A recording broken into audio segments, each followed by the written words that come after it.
What is going on, guys? Welcome to the Krash Kourse Mail Show. We got with us here a very special guest, Anthony Esposito, the bass player for most well-known, I would say, from Lynch Mob, and a couple other projects as well. Presently Red Dragon Cartel. Yes, Red Dragon with Jake E. Lee. Everyone is one of. It's kind of like a little bit of a super group, you would say, right? No, it's not. No, so Jake E. Lee's it's basically Jake's band, and we just try to execute what he's hearing in his brain, and turn it into music for him. Yeah, because you did all of the production and stuff on the second album, the Patina right? record. The Patina? The Patina record on Frontiers. Yeah, we did that right in this room. For about a year and a half, we made that record, and we took our time, which is not very popular these days. People like to bang out a record in 3 weekends. Right. But we took our time, and Jake had way too many options when it came to instruments and pedals and amps. Okay. And kid in a candy store then. Huh? Yeah, him and my son. Well, my son is they're really close friends, and my son was like best man at his wedding. Okay. And my son's a really good engineer as well. Okay. So he and Jake would spend days just for the sound of one part, and then go and record it, and it would take Jake pretty much one take. Yeah. and then they would go on to the next section.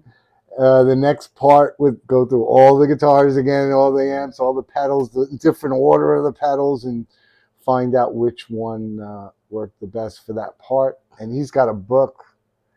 Jake would write down every setting, every signal path, which every guitar, where the pedal knobs were set. Like he was very meticulous with keeping track of all his sounds. Now, was he always like that ever since you known him? I don't know. This was the only record I've ever done with him. All right. I from what he's told me in the past, like with the Badlands stuff, and I don't really think he got into vintage guitars. It was pretty much the Charvel and the amp, and let her rip, press record. Gotcha. But I don't think it wasn't anything. It wasn't.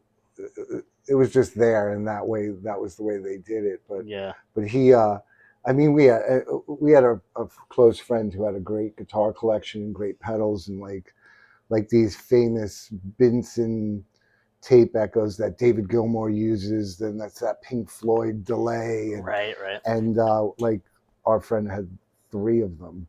So it was like, and then we had 2 or 3 Bensons, 2 or 3 Echoplexes. Every vintage gear, everything sounds different, even though it's the same thing. Right, yeah. Each actual unit sounds different to each other. So he would painstakingly go through it, and let's try this order of pedals, and a lot of the record. I don't know if you could see it down there. We did guitars last night. A lot of the record was done on that. That's my 72 Plexi Marshall. Okay. And he had a bunch of amps, and but that was used a lot. That head, that Marshall. Very nice. Yeah, so definitely, that's kind of what I want to talk to first. Is that's kind of what you've been up to lately, right? Is a lot of the studio stuff. You still have been writing music and stuff like that, but you're kind of taking on production and engineering for newer bands. Is that correct? Yeah, I mean, anybody. Nowadays, everybody has a studio in the house.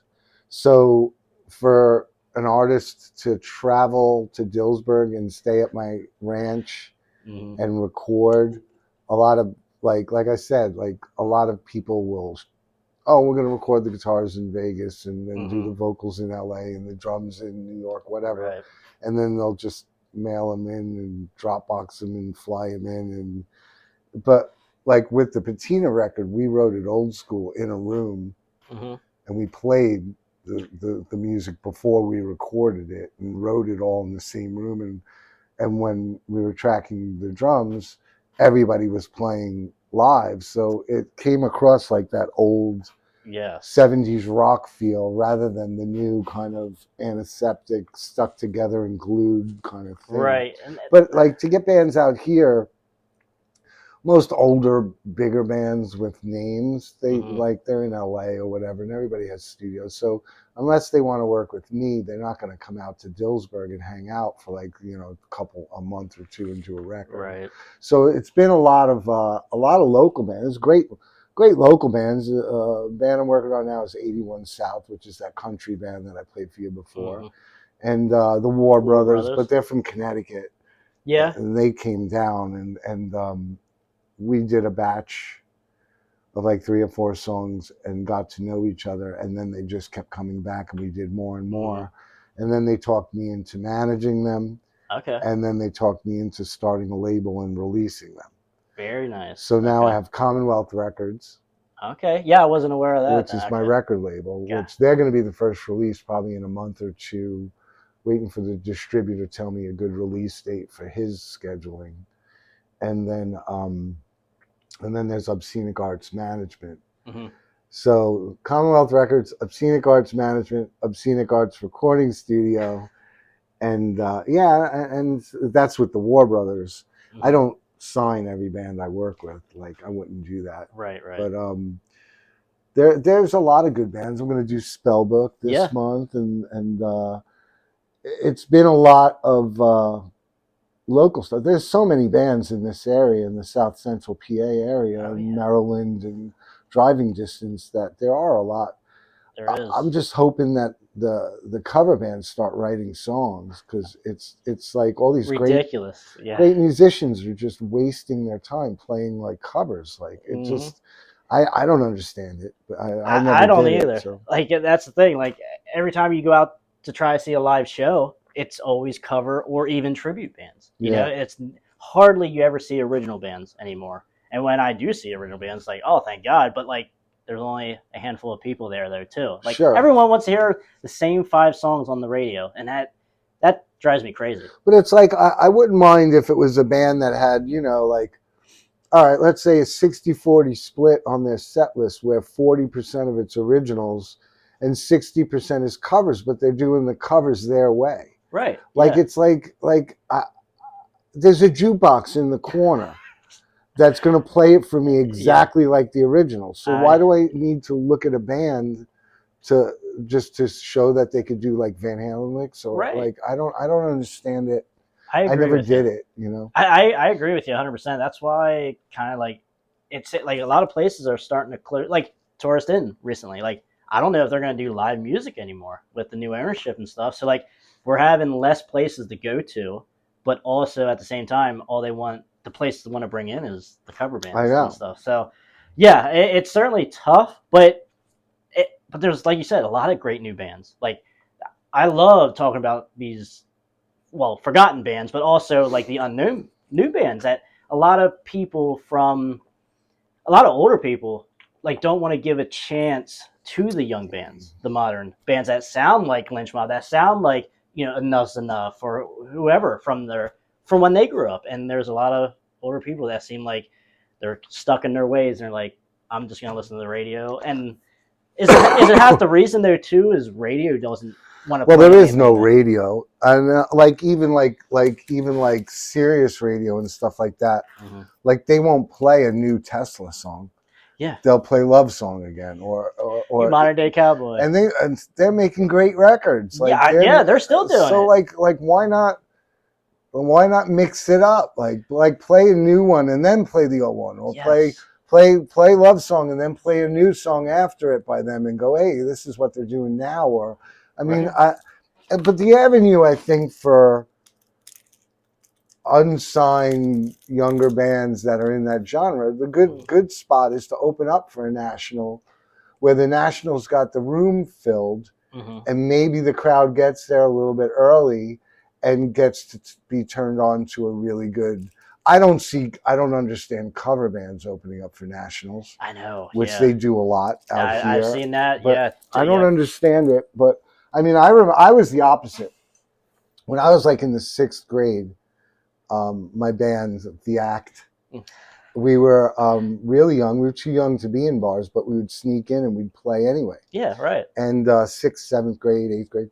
And we would always go to albums because we just started to learn how to songwrite. And you're going to songwrite. You're going to go through your crappy period and get better at writing songs. But, you know, if you stick to it, you'll get better. Yes, you'll mature and grow with it. So we would go and we would take like, try to find the one song on the album of the artist, of somebody else, that nobody knew, that was such a deep cut, but it was a great song. And we would cover that. So we're like these 6th graders playing these songs. And people didn't know they were covers. They thought we were these amazing songwriters. And we'd have our own mixed in.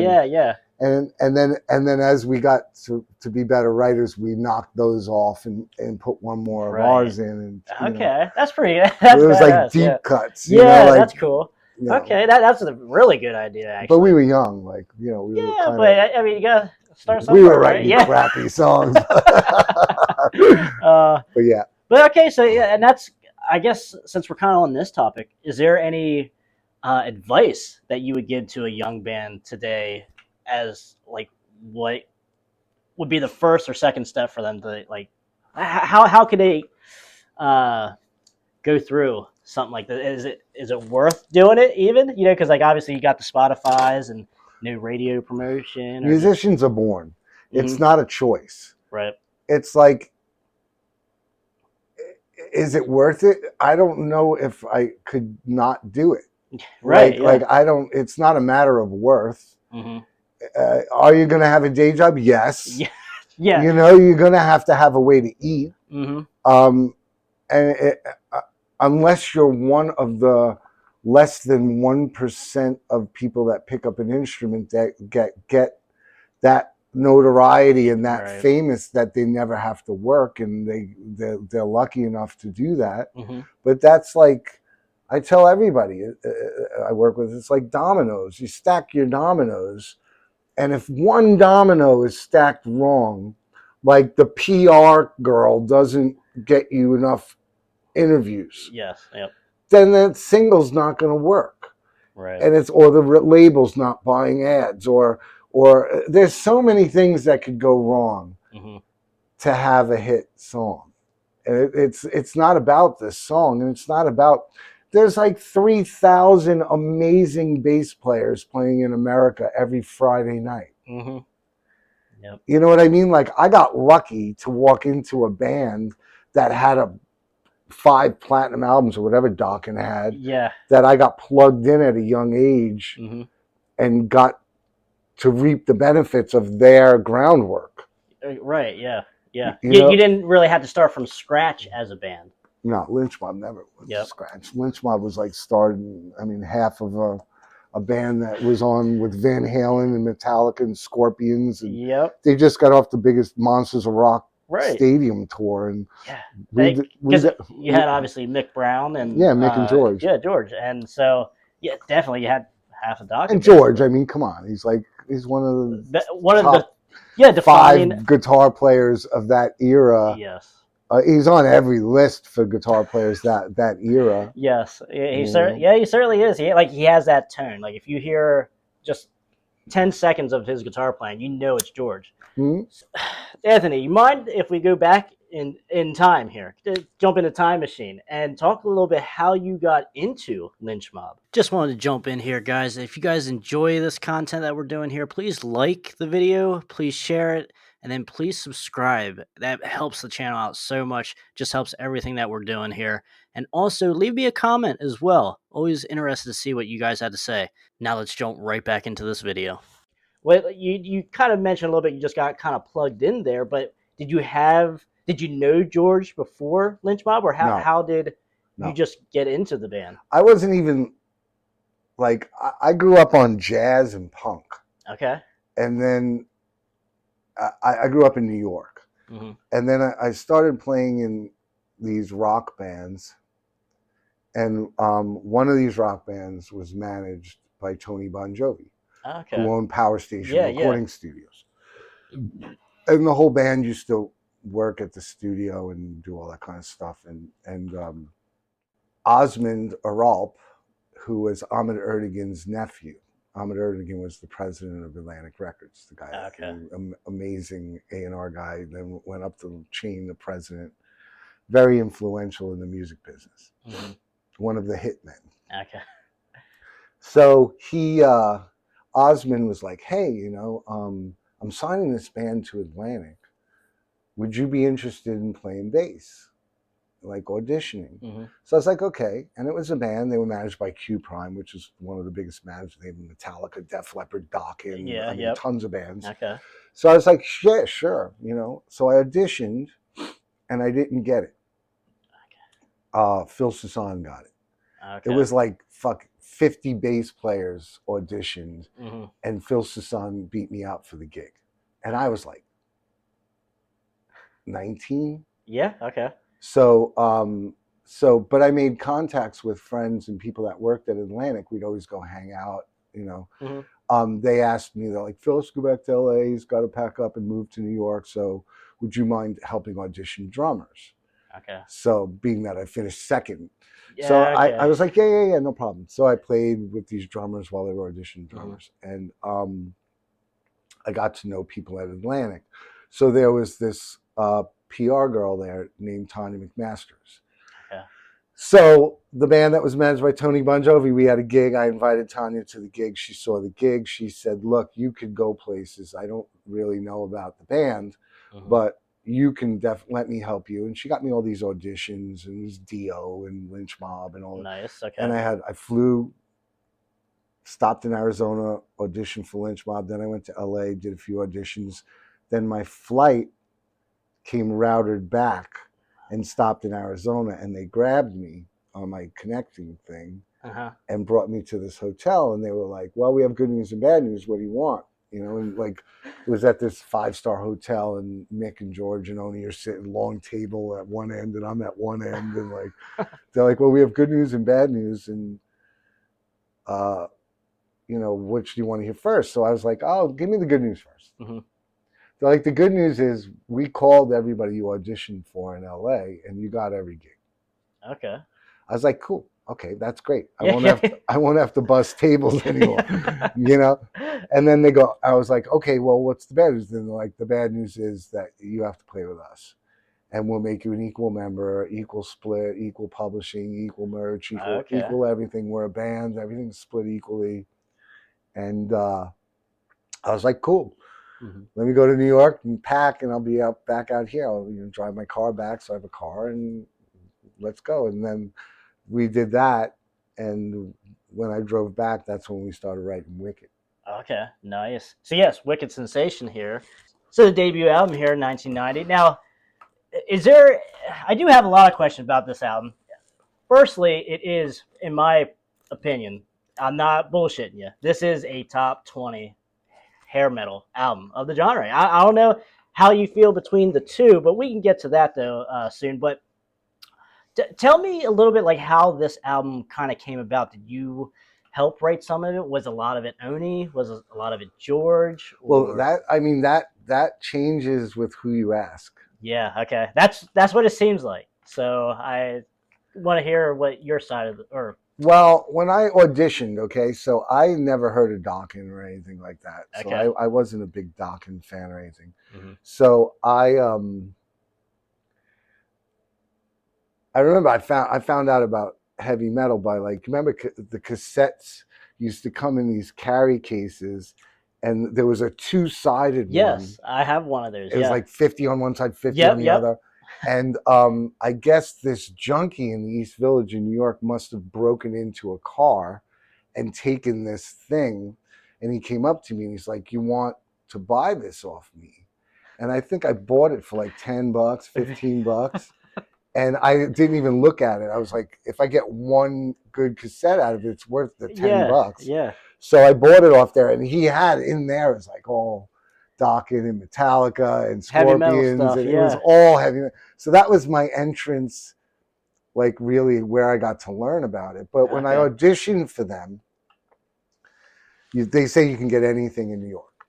Okay, yeah. I got a recorded rehearsal audition tape of another bass player that had auditioned for the gig before me. Really? Okay. So I learned I think there were like 2 songs on it or 3 songs on it. One was Wicked. Mm-hmm. It might have been Wicked, Sweet Sister Mercy. I don't remember what the other one was. And they were kind of like the way they ended up, but they still changed a lot when we got into it and flushed them out. And Max Norman came in and Neil Kernan came in and we rehearsed thoroughly. But anyway, so when I flew to New York, to Arizona, it was Mick's birthday. Mm-hmm. So, and Robbie Crane had auditioned the day before me. Did he? Okay. So Robbie Crane stayed because Mick had all these people from LA, like the Rat Guys, and all these guys are out by his pool at his house for his birthday. So he picks me up at the airport, drives me back to his house, and there's this party. It's like a metal edge party. Yeah. You know, hit parody party, yeah. So, and I'm just like off the plane, and I'm like busting tail. Like you don't know so I'm sitting at the pool, and they go, the way that we do our auditions is, I'll take you in the bedroom, Mick, and I'll play, and you'll learn. I'll show you the changes of these songs that we kind of dicking around with, and like Wicked was one, Sweet Sister, and I had already heard them, because I had the tape. I knew them cold, so. I was like, no, Mick, enjoy your birthday. I'll sit out by the pool. I want to make friends with, talk to these people. And me and Robbie hit it off great. Okay. And so he came back like a half an hour later. He's like, dude, let me show you these songs. Your audition's going to suck if you don't know these songs. I'm like, no, don't worry about it. Have another one. And Mick always drank Bacardi and Coke. So I'm like, have another fucking Bacardi and Coke. Don't sweat it, And then he kept doing this like every half hour. And after the 4th one, he's like almost mad. He's like, this is going to suck. I'm going to leave my birthday party for you to audition at the rehearsal room, and you're not going to know this stuff. And I'm like, no, I'm a quick learner. I'll pick it up on the spot. Don't worry about it. And we go down there, and I'm knowing all the changes. Like George busts into the Wicked lick, and I'm like, and I'm playing the way I would play it. But I knew when the pre-chorus came where it was going, the chorus where it was going. Where you needed to be. I knew it, because I had already listened to it and learned it all. And they thought it was like some freak from God that I like. You were the man. It was fate. so that was so, honestly, those 2 songs or 3 songs, I don't remember what it was. It was 35 years ago. But it was... those songs were close, but they still got flushed out, we demoed them, and then we recorded them. And all the other ones, besides those 2 or 3, we used to rehearse in an airplane hangar. Oh, okay. And we had it set up like stage, had a big Ampeg amp, gigantic 6 8x10s, and Mick was on a riser, and George was on one side with 5 stacks and all these guitars just thrown in the corner. And we spray painted all over the walls. We just tagged it ourselves.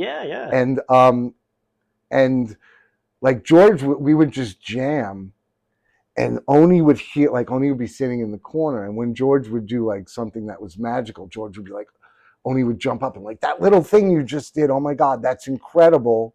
And then we'd expound that lick and work on that. But I think that record, George, I think it's George's best playing ever. I think so too. And that was because I think he had a lot to prove. Yes. Against the Don thing. And who was docking? Was it Don or George? And they had the fight, and the label picked, Elektra stayed with us. Because Dokken was on Elektra. That's right, yeah. But the management stayed with Don. Okay. And it was all, they were fighting about the Dokken name, whether Don could use the Dokken name, and it's a 3-against-1 fight. And George just wanted to prove out that he was a badass motherfucker. And he killed it. Yeah. Oh, this album, the second album, and Back for the Attack, 87 to 92, I think is I love Kiss of Death, my favorite. Yeah. There's 3 albums is George's prime, in my opinion. That's my favorite era of George. But so he had a lot to prove. Yep. And he had, you got Max Norman and Neil Kernan, 2 of the best guitar guy, for tone and. Oh yeah. And so the deck was stacked, and Oni and I were newbies. We were like, I mean, you know, right. whatever. And Mick's great. Mick is like the most underrated rock drummer ever. And I think aside from obvious George's amazing guitar playing on that record, I think a lot of the rhythms that Mick and I dabbled with changed the Lynch Mob sound, that it didn't sound like Dokken. Yes. It was a lot in the bass and drums where the Dokken there was the definitive line between Lynch Mob and Dokken. I agree. It's certainly more added bluesiness to this album than say any Dokken. We used to call it Moroccan roll. Okay. And it was based off the Bo Diddley bounce. It was dung dung dung dung dung dung dung dung, and that was the kind of, or Haji Goes to Hades. George used to say Moroccan roll, like groove, like that. That was our. We were a mid-tempo band. Besides Street Fighting Man, everything in that is mid-tempo. Yeah. Yes. And it's very sex. It's very groovy, slimy and sludgy. Maybe like a little bit of sleaziness too in it as well. Yeah, totally. But it's sleazy sexually. Yeah. And it was like we wanted that dun dun dun dun dun. That's almost in every song, like that we always went to that groove, like. And I think it totally works on this album, and it's because like you did have the singles here: "Wicked," "Sensation," "River of Love," and then also. Now I did hear that Through These Eyes was supposed to be It was released, but it wasn't like we didn't make a video. Yeah, I was gonna say because I remember one of the interviews. I have a CD single for it, so I guess it was a single. But yeah, just not a music video. So I think we had George had fired Oni right around the time that single came out. Okay. The last gig we did was that in concert show. It was 3 songs in Pasadena Theater. It was really? Like 3 okay. songs. All right. And I think Oni sang that night knowing that he was already gone. Really? Okay. Yeah. So do you mind touching on that story then? Was Oni kind of like, I read stories that he was just not a good live performer. He was great in studio. He never warmed up. That was it. Like the first song or 2 or 3 would be iffy because he had to open up. Yeah. And then once he kind of hit his stride, he was great. Okay. But it was always like the first song, the second song that it was questionable what was going on. And like when we were opening for Queensryche and we're opening for like Cinderella. Yeah. Like Kiefer and Tate are like, come on, they're pros. They don't throw away any notes. No. And it's like, so for us to be opening on a short set, for the first 2 songs to be iffy, and one's an instrumental, you got Scary we used to play. Yeah, okay. So it was kind of like, man, you know. Yeah, that you don't want to be wasting that short time that you already do have. No. Yeah, I would agree with that.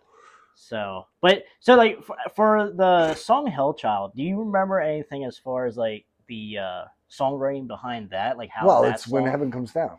Okay, all right. It sounds to me like ding, ding, very good. Yeah, okay. It's like a spin off that. I thought that lick was that way, but I liked it so much that it was killer. That one I really don't remember how the writing was. That was probably us jamming and Oni coming up. Oni and I were living together.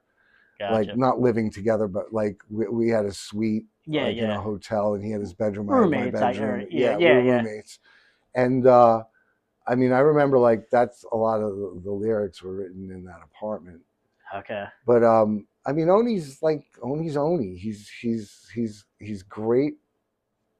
He's great. Like he's very creative. He's very artistic. It's like I always look at him like a Jim Morrison, Ian Astbury kind of singer. Or you know, I can see the Ian part. Where some nights he's fucking incredible, and some nights he's not. But the intent and the approach to the art of it, and the lyrical content, and the way that it flows. I mean, he's an artist, you know. Yeah. Yeah. So now I see on the music videos and on the back here and on the inserts, you got all the 4 of you rode Harleys. Do you still happen to have this? Oh, he didn't ride. We rented that one. Okay, all right. We dropped it. Oh, really? We dropped it at a gas station. We rented it from a Harley dealership. The other three, yeah.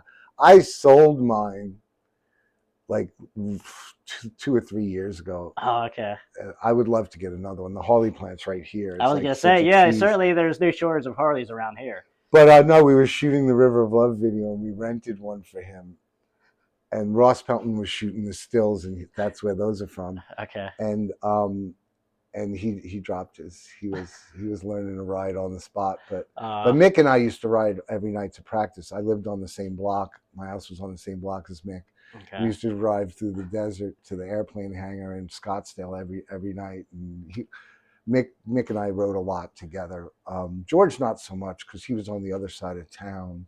But we would ride. Okay. We would ride. Mick and I more than George. Gotcha. So is there a song on the first album here that was like real easy for you guys to record? Like you guys did it real quick, one take, and then was there one song on here that was like a bitch for you guys? Like you couldn't get this song. Well, it wasn't like that because we started originally, and Max and Neil are like, it's never gonna work. It's never gonna work. And George is like, let's try it. Let's try it. He wanted to record it live. Okay. So we had literally one-on-one was the studio we were in. And it's the studio that Metallica did the Black Album right after us. Okay. So the Nothing Else Matters. And that's the room that we were in before them. Really? Okay. So, in fact, I was laying my bass down when Lars and James walked in with Bob Rock to look at the studio. Oh, shit. Okay. Anyway, so it was, we tried to do that setup live with monitors and a PA and everything. And it sounded like what it wasn't right. So we did the more traditional way where we set up the drums and Max and Neil got the killer drum sound. And, I had a bass amp in an ISO booth and George had a guitar amp and Oni was in the control room singing and we laid it down. And then once the drums were done, as this is typical, we went back and then I laid the bass down. Then the bass was done.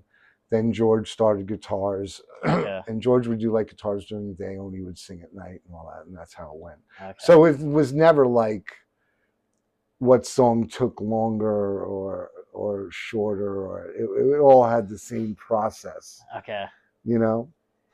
Is there one for you that was kind of, I would say, tougher? They rode you harder on one song to be like, you got to get this sound or this? Well, when I did bass, everybody left. There was nobody there. Okay. It was me, Max, Neil, and Mike Tachi was the house engineer guy that was aiding. Max did a lot of the engineering though, and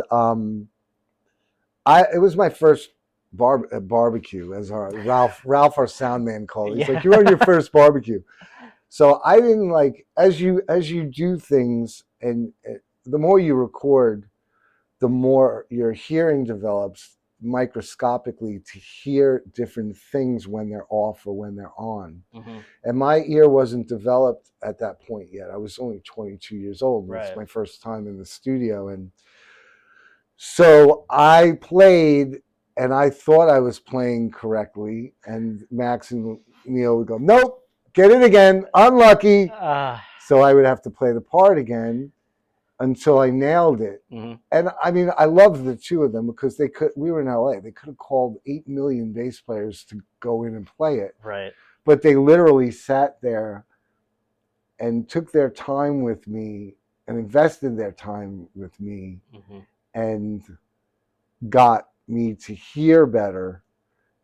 Because there's a difference when the kick and the bass guitar is just a little rub and it's not balls on. Right. And we were on tape. We recorded analog. It's pre-digital, so you had to play it. It's not you're going to move the wave or whatever.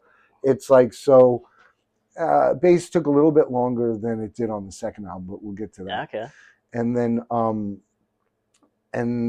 maybe it took me 8 days to do bass on that record. But it was like still not long at all. I don't really remember any one being harder than the next, but once I started to hear better, then it kind of the clarity came in, and I was like, oh, Because when they first started telling me, I was a gray question mark. I was like, what the hell are they talking about, you know? But then as I did it, I learned and I understood why they were being pains in the asses to me. Yeah, now it all makes sense. Driving me like a rented mule. But I'm glad that I'm on that. I did it. Mm-hmm. I got through the process of learning and understanding it, and I'm part of that amazing record. Yes. Because they could have called it, like there was so many bass players and come in and just cut it, you know, but they didn't. And you do hear stories like that. I love them back in the day. I love them for doing that. Okay. I really do. Thank you, Max. Thank you, Neil. Yes, sir. Yeah, awesome. We're going to 1992 now. Lynch gets rid of Oni, and how does Robert Mason come into the scene here with this album? He got a hold of us. We were audition guys. I remember we auditioned like 10, 12 guys. One was like Jeff Scott Soto and like all these really great singers. Robert, I think he contacted me, being the Jersey boy that he is and me being Staten Island. It's kind of, I think he contacted me, but I remember him saying, no, I'm your singer. Mm-hmm. I'll fly myself out. I'm your singer. Oh, okay. And I remember when he came out, he fucking blew us away. And we wrote that song. I remember one of the first ones we worked on with him during his audition. It was "Love Finds a Way." It's like this obscure song. I don't know if it's on that record. No. Yeah, it's like a B-side, I think. Okay. It's on the Japanese one, I think. As a bonus track, okay. But yeah, we worked on that. That song came together like during his audition, I think. And once he joined or got the nod, then we were like, okay, let's book a run. Because we had Wicked and we had like all these Dokken songs we could cherry pick. Yeah. We wanted to book a run up the West Coast and try to kill him. Literally try to fry his voice. And it was like 8 shows in a row, 1 day off, 8 more in a row. Oh, shit, okay. And because we wanted to see, we didn't want the Oni problem. Yes. See how he prepped. And Robert just kept getting stronger and stronger every gig. It was the opposite. Yeah. Like we were trying to kill his voice, and he kept getting stronger. Like it was insane. So after that run he got it. He got the gig, and then we started working on the second album, which is weird because it's self-titled. Like, yeah, I know. I always thought that too. I'm like, why wouldn't that be the first? Yeah, I don't know. Generally, some bands do that, some bands don't. So I don't know. The eponymous second album, I guess, right? Yeah, because I mean, I guess the reason why a lot of people don't really talk about this much is because it came out in 1992, which is a bad year for hair metal, obviously, because grunge comes in. We got stamped out. Yeah, by Flannel and Doc Martens. Yeah, yes, and that changed society for the worse. But we could get to that though here after this album. But I like this album a lot because I think one of your guys' best songs, as the first two albums, is "When Darkness Calls." Do you have any story or any thing of doing it live? Like, what does that song kind of mean to you? Because to me, I think that's it's certainly a top 3 Lynch Mob song. I think you guys are all pretty much on fire. I don't like that. Like 92 is like we had so much fun in 92. Like that was more like I think I got involved more lyrically on this record. Okay. Than I did on the first one. And you could hear my lyrics like compared to the ones when Mick jumped in and like Jungle of Love or and songs like that. And Jungle of Love and Tangled in the Web. I Want It. Got a lot of love as I want it, right? That one. Oh, yeah. That's not Tie Your Mother Down. No. Heaven's Waiting. I want it. I want it. Yeah, okay. Yeah, that one he had. You could tell Mick's lyrics compared to my lyrics. Like I always have the dark, weird ones. Okay. Like Cold as the Heart, When Darkness Calls. Yes. I think that Tangled in the Web was originally called Sacred Groove. That was my working title for it because of my bass line. I called it Sacred Groove. And then George nicked that for his solo album. Yes, title. the next album. But that was a working title for Tangled in the Web. Like I mean that I listened to that record. I listened to both of them, but I like that record a lot. It's got really good moments. We switched singers. We switched managers. Okay. We went from Freddie DeMann, who was like Madonna and Michael Jackson and whatever, and then we went to HK, who had like Whitesnake, Poison. Okay. More rock oriented. Well, they also did like Air Supply, Chicago, Stevie Nicks. Like they've tons. It's a massive roster. But the Keith Olsen thing, we switched producers to Keith Olsen. The Keith Olsen thing was because of the Whitesnake and the Ozzy No Rest for the Wicked and the Scorpions. And, I mean, Keith's in them. They're all three of them, Keith, Max, and Neil, are all incredibly talented. But Keith was a big difference maker why these two records don't sound similar.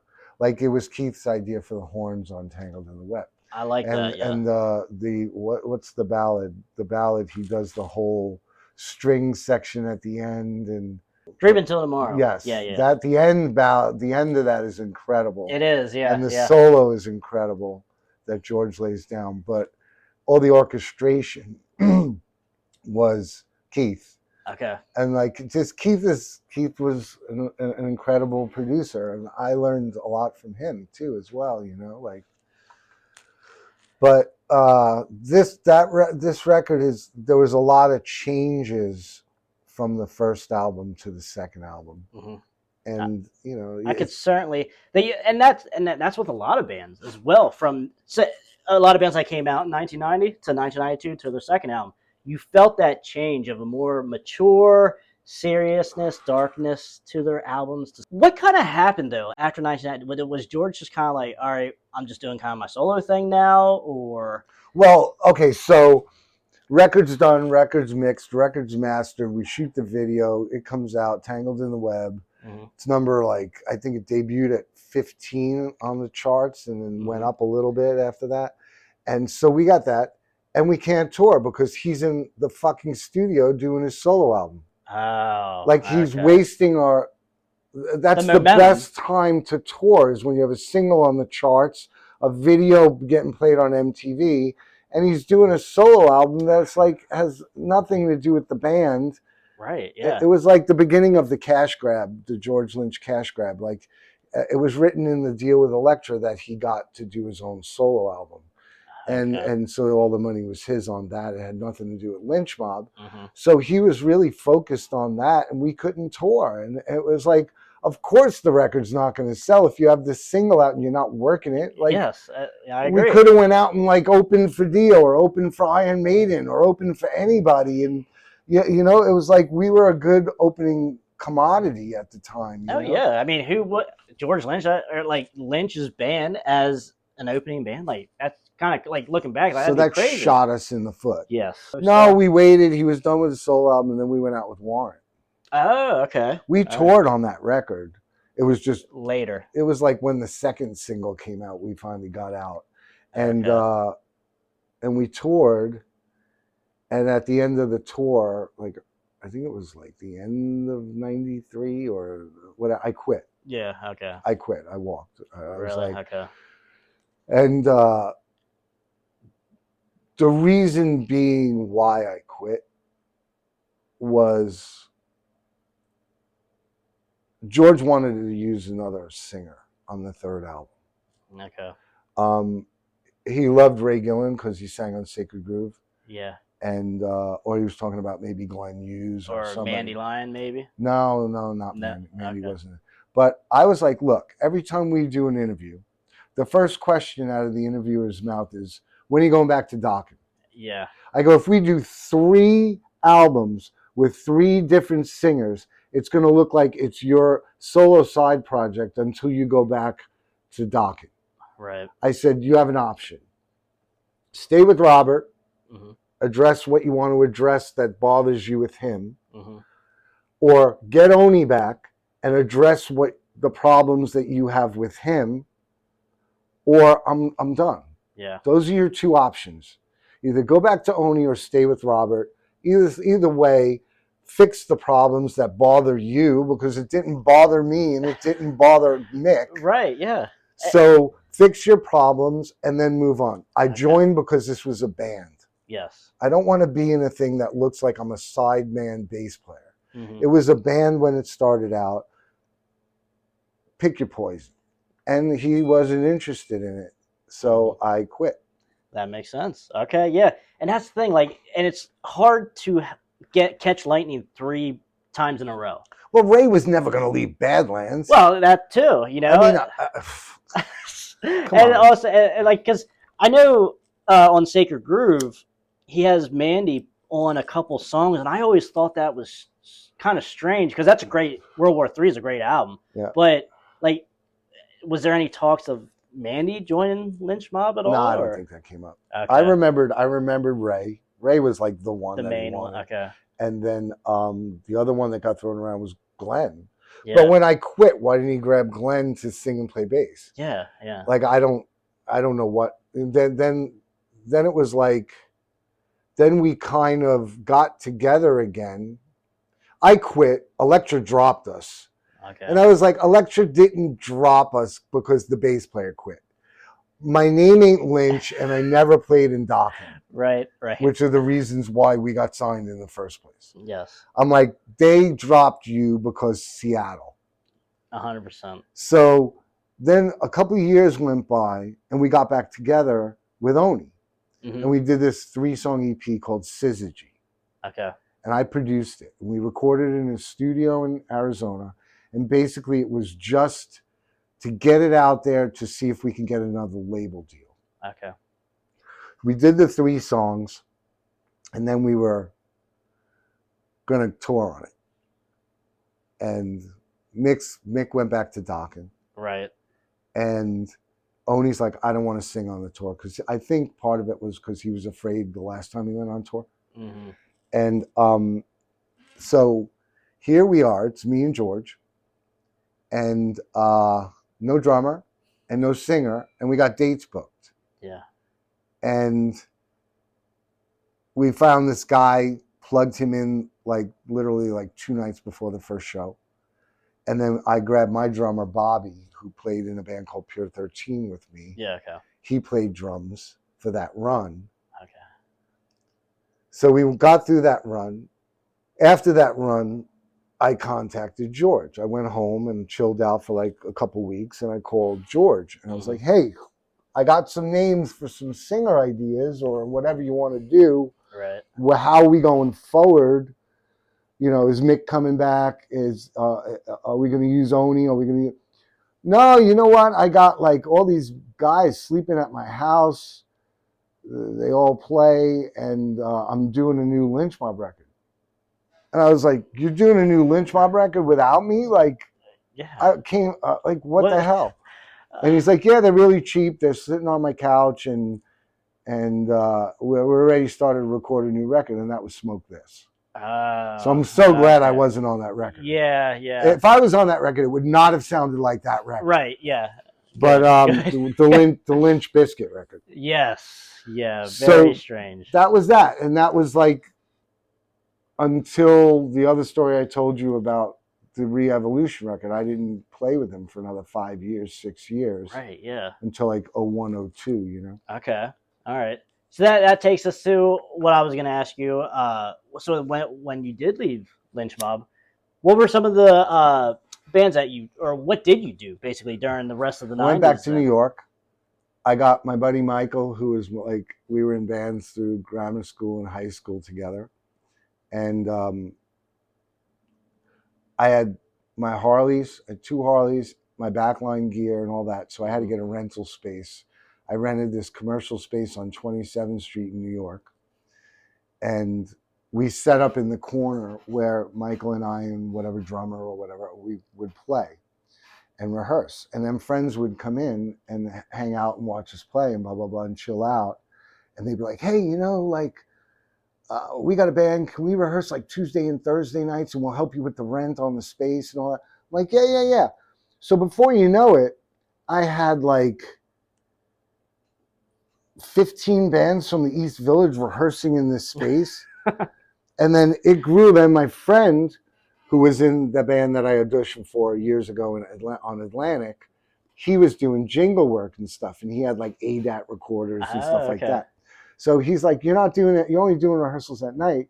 Can I move my recording stuff in the corner and do the jingles during the day? And then the rehearsal, do you do rehearsal at night? I'm like, yeah, that's great.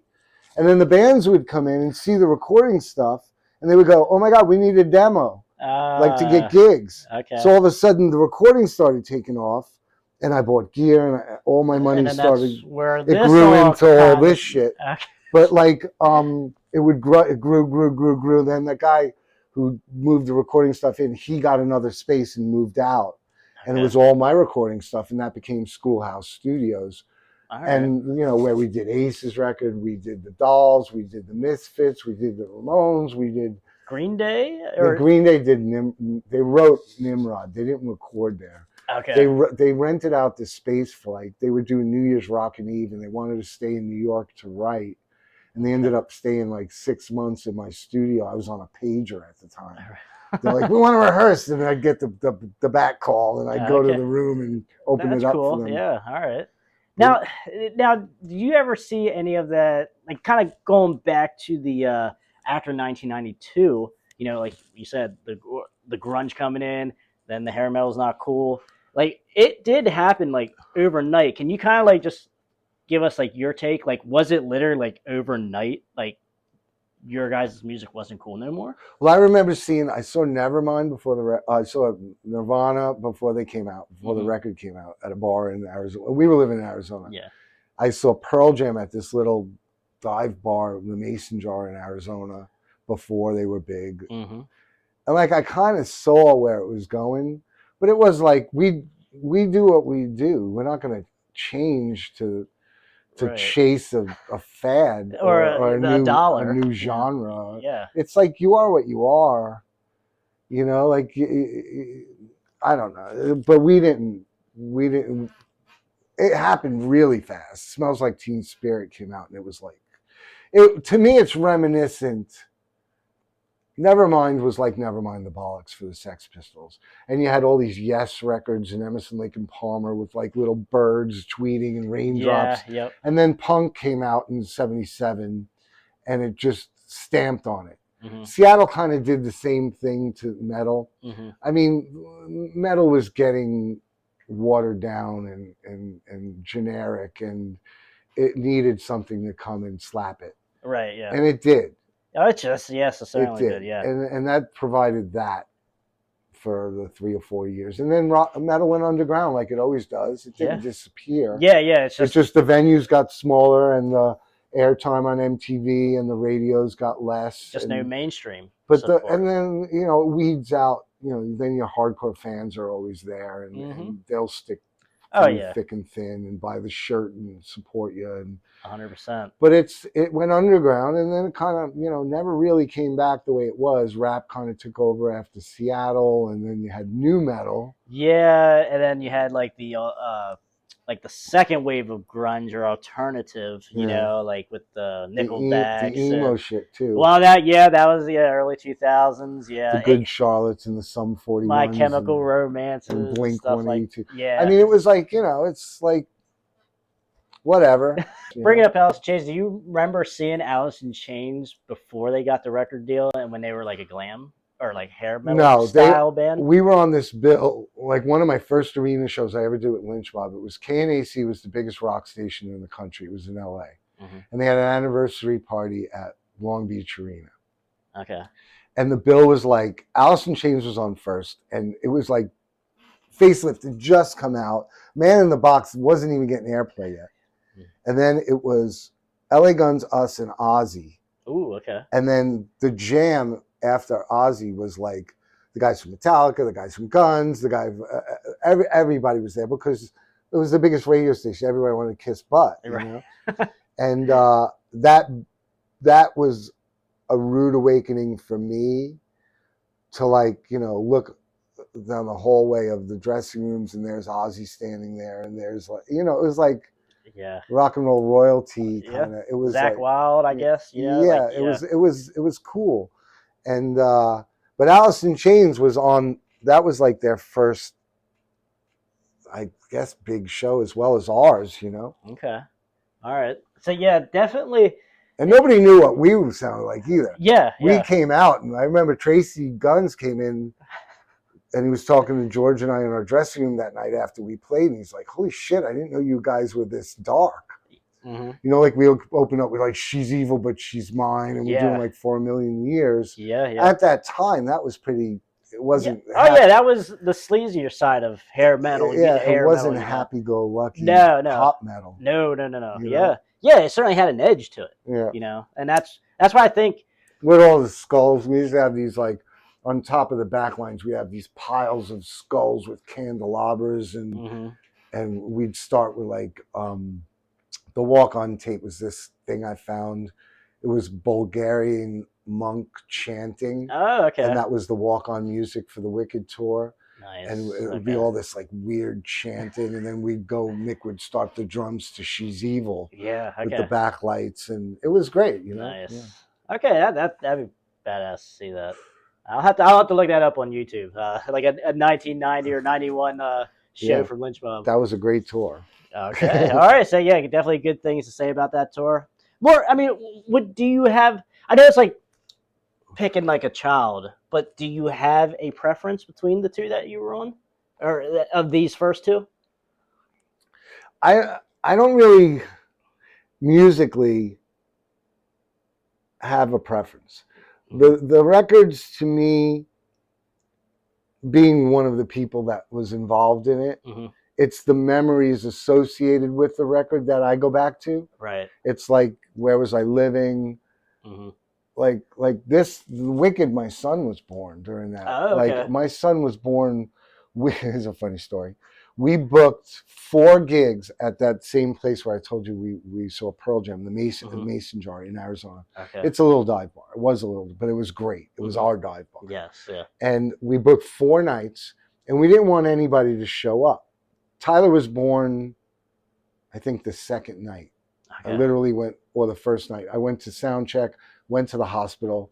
My wife at the time gave birth, then went back and did the gig. Then after the gig, we all went back to the hospital to celebrate. Okay. But yeah, that's a hell of a story there. We didn't want anybody to come to the first 2. The second 2 were billed as Lynch Mob. The first 2, we went under this name. You ready? Like George with the anti-wokeness. It was Gay Black Nazi Bikers for Christ. Yes. Because we wanted a name so outlandish that nobody would show up. Yeah. And the radio station. Is that where that shirt came from then? Yeah, Gay Black Nazi Bikers for Christ. That's it. Yeah. I still have the laminate for that show. Do you? But the local rock radios, KUPD, they were like reading through the local mag, and they're like, "Oh my God, tonight at the Mason Jar is this band Gay Black Nazi Bikers for Christ. Who in the hell is this? And how could they name?" And so all these people came to check out what kind of band would have the balls to name themselves that. And it was us, and they showed up, and it was like, holy shit. Is that George Lynch? It's fucking Lynch Mob. So it worked against us picking we should have picked like a more bland name. Yeah, okay. But that was our introduction. And it was packed and hot, and the stage was only like 6 inches off the ground, and it was sweaty, and it was a mess, but it was great. The gigs were great. But like getting back to your question about which one, it's not so much I like that. I think of writing lyrics with Robert.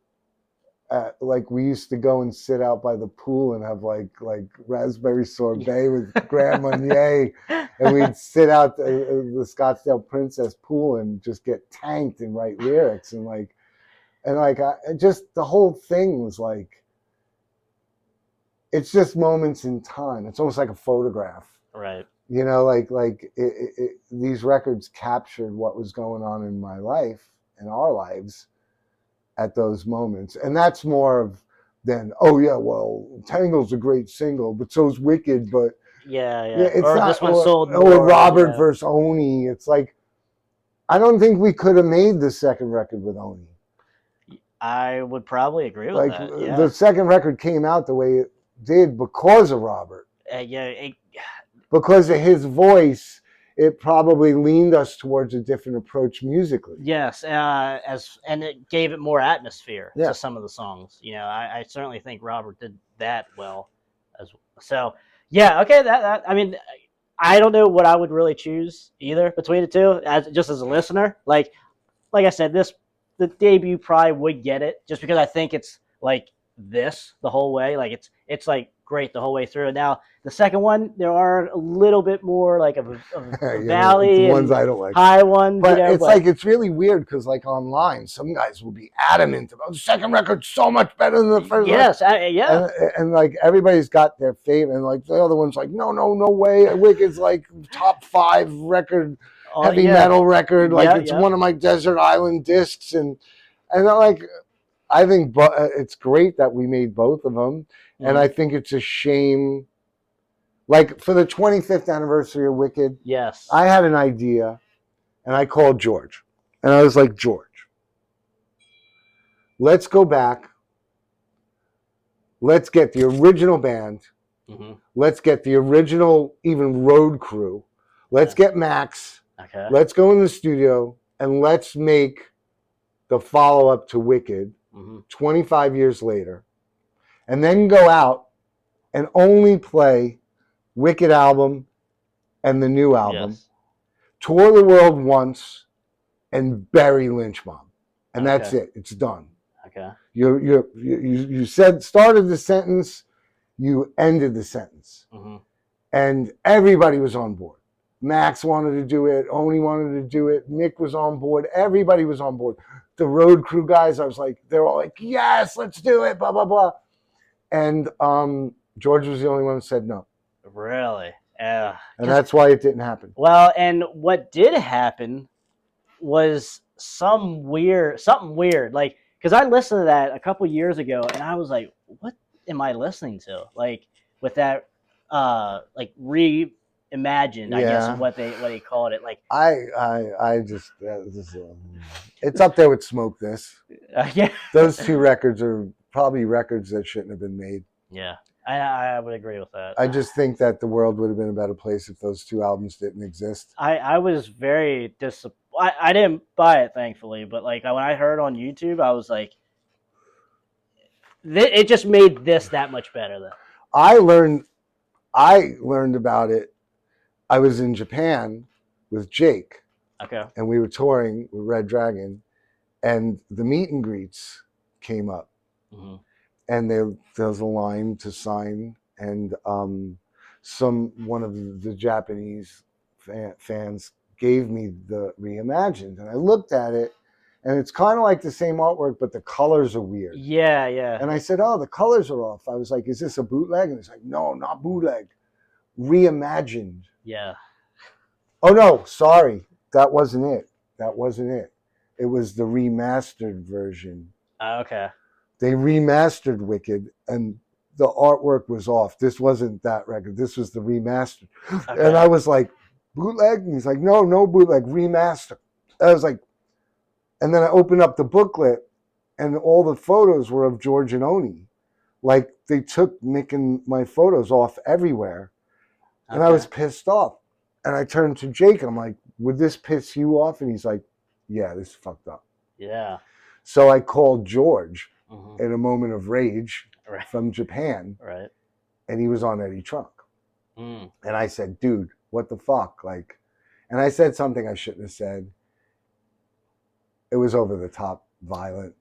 Okay. And if I could reach out and grab the words and take them back, I would have rephrased what I said. Okay. But I was hurt. Oh, yeah. And they made the whole conversation on Eddie Trunk about money. And it had nothing. And I knew Eddie from playing with Ace. Yeah. Ace and Eddie are bros. Yes, yep. So I got to know Eddie through Ace. And I was like, I saw, and Eddie didn't get my back. And it was like, there was John Five was on, Adler and George.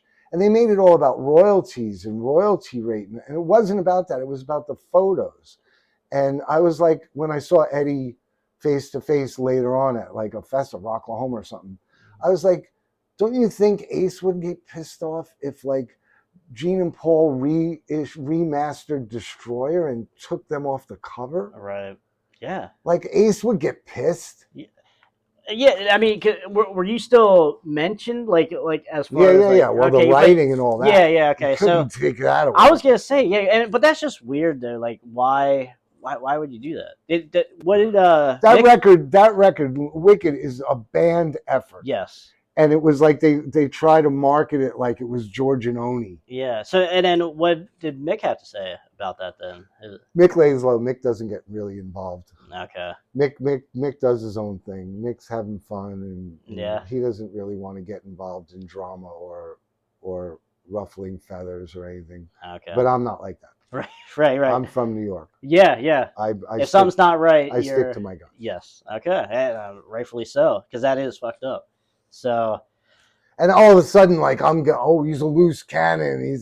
I regret saying what I said. Mm-hmm. I shouldn't have phrased it the way I said it. Right.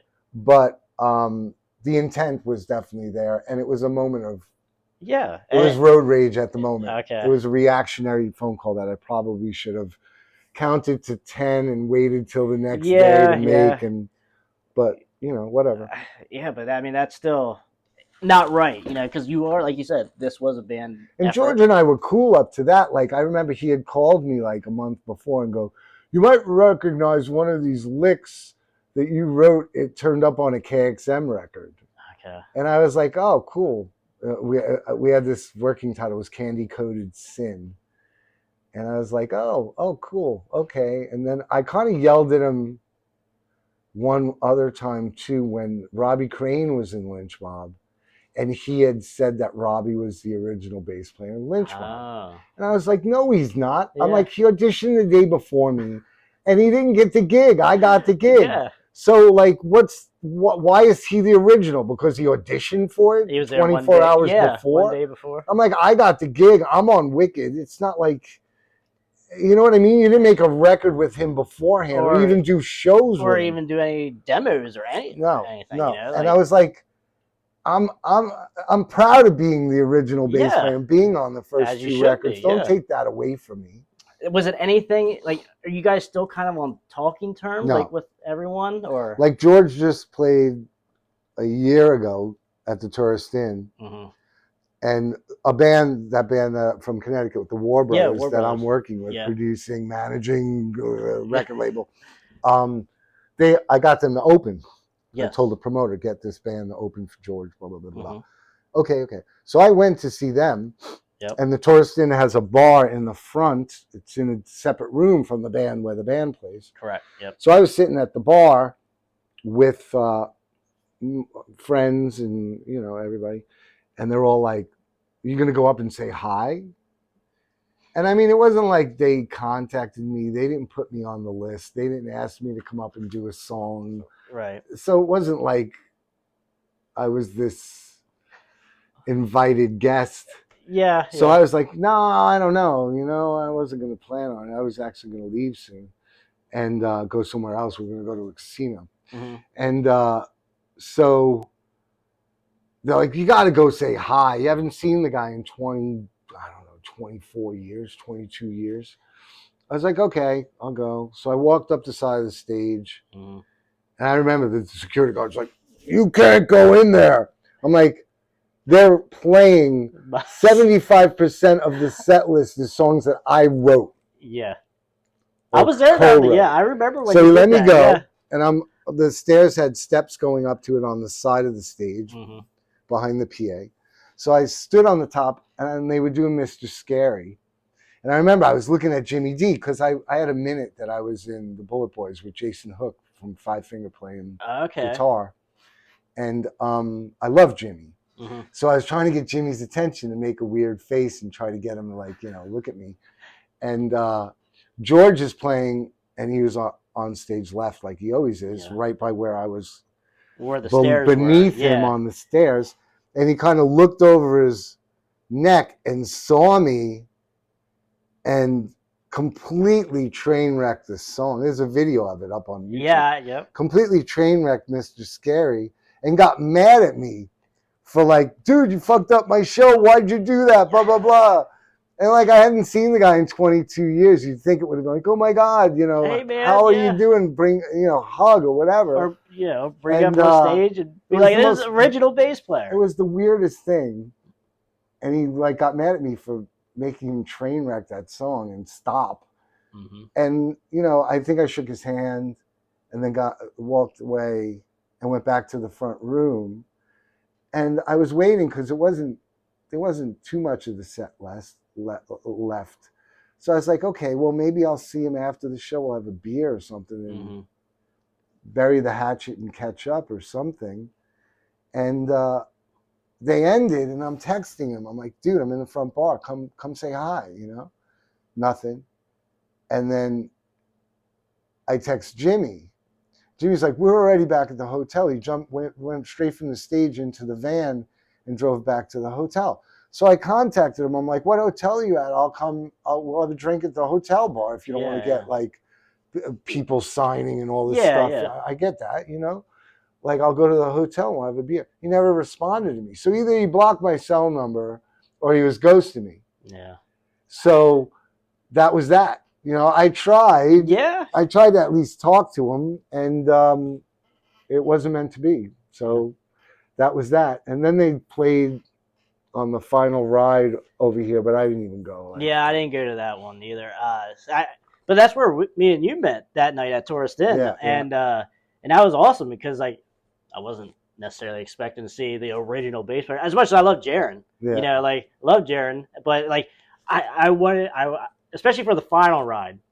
Why don't you just try to get as many of the original guys back together as you? Yes. Yep. Because he's got to pay me and Oni and Mick if he wants to come out of retirement to do it. It's like he wants to pay Jaron what he pays Jaron, and not have to deal with, you know. Yeah, splitting it 4 ways. Yeah. You know. Yeah. He doesn't want that. It's about him, not about the fans.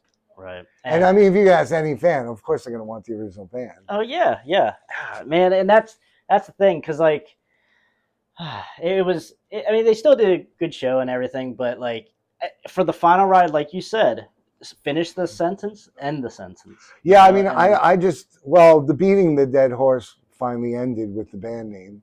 It was like 30 bass players, 20 singers, you know, 15 drummers, and right. I mean, I'm almost ashamed to say I've been in Lynch Mob because everybody's been in Lynch Mob. Right. I think Lynch Mob honestly ended in '93, and I don't want to sound egomaniacal, narcissistic because that's when I left. Yeah. But after that, and then Smoke This on, I think it was just basically the George Lynch cash grab. Yeah, George solo project. Yeah, yeah. And it shouldn't have been Lynch Mob because it really had nothing to do with the first 2 records. Yeah, I agree. Like, hardly any of the original guys were on. Like, I mean, he did come back there for like an album. And Mason did End Machine, but he didn't do Lynch Mob again. Right. Yeah, and that. Yeah. I mean, we came back. The closest thing to it was the Revolution tour, where it was 3 of us. It was Robert, George, and myself. Mm-hmm. And Chaz from Earshot playing drums. Okay. That tour, but we were playing the record where everything was tuned down, so we weren't playing it the way it was on Wicked. And I had really short hair. I remember Mark Striegel, because I knew Mark and John Ostrowski. They did Talking Metal, and then Mark did the Serious. Yeah, that's right. Yep. Mark was like, he didn't even know it was me playing bass.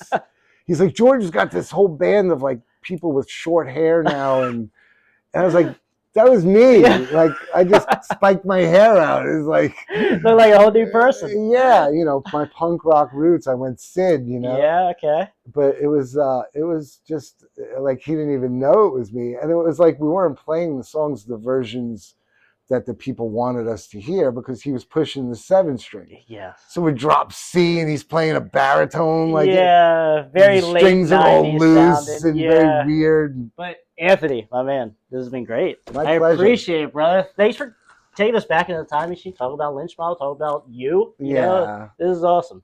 And guys, if you have a band or if you are looking for a producer or engineer or anything, you can come here to Pennsylvania. with Anthony, and check out his studio. Obscenic Arts yes. is the name of the studio, or you could just hit me up on Facebook. I'm on there, Anthony Esposito. And I will put the website as what you have a website for that. Yeah, okay. Studio. And I'll put all the links for Anthony down in the description below, and you can check him out right there. So sweet. All right, brother. I appreciate it, man. Thank you for having me. No problem, man. So, guys, let me know in the comments, what did you guys enjoy this interview here with Anthony? Maybe we'll have him back on again if he's so. We could talk Red Dragon Cartel. Yes, because we did not talk about that as very much tonight. So that is a whole nother story, I'm sure. So, awesome. Okay, all right, guys, click the like button, click the subscribe button, hang out with us. You know the deal. So we will see you guys later.